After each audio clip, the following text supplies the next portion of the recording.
The window of opportunity to avoid a no-deal Brexit has nearly closed, but Ursula von der Leyen said the EU and UK would give it another go. I had a constructive and useful phone call with Prime Minister Boris Johnson. We discussed the major unsolved topics. Our negotiation teams have been working day and night over the recent days, and despite the exhaustion after almost 1 year of negotiations, and despite the fact that deadlines have been missed over and over, we both think that it is responsible at this point in time to go the extra mile. The negotiating teams will now keep talking at the European Commission headquarters in Brussels, and no new deadline has been set. The mood had been negative, with a no-deal departure looking more likely. The British Sunday papers painted a grim picture of future disruptions. Sunday's decision suggests there may have been some progress, particularly on how to manage the way UK and EU regulations diverge in the future. The British say doing things differently is a crucial part of Brexit. The EU says yes, but unfair competition must come at a price. Just maybe a way of satisfying both concerns has been identified. After briefing his cabinet, Johnson said big differences remain and downplayed expectations.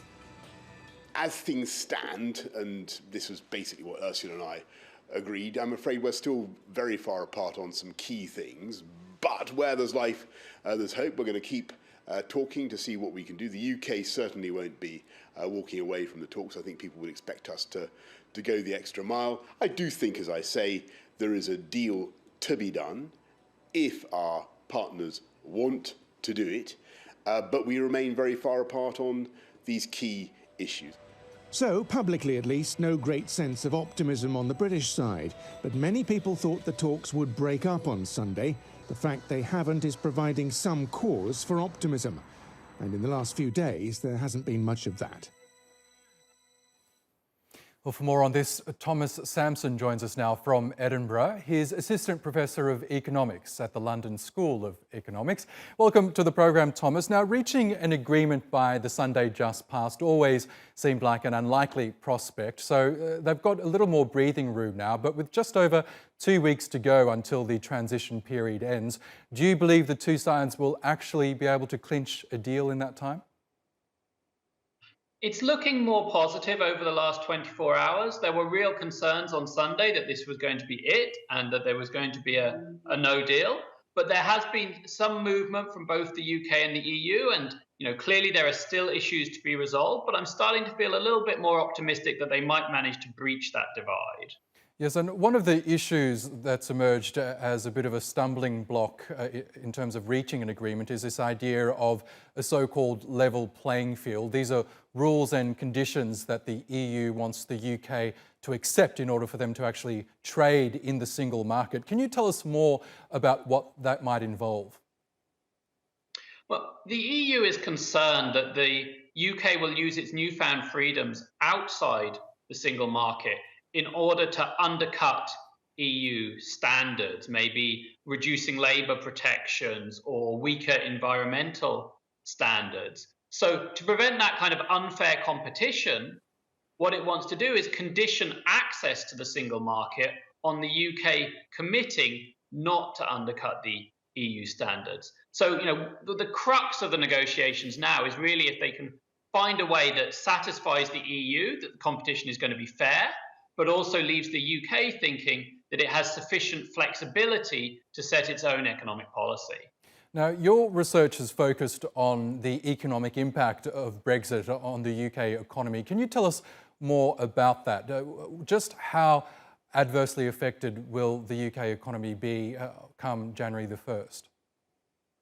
Well, regardless of whether there's a deal or not, trade barriers between the UK and the EU are going to substantially increase on January the 1st. And that's going to mean imports into the UK are going to get more expensive. And it's going to be harder for British firms to export to the EU.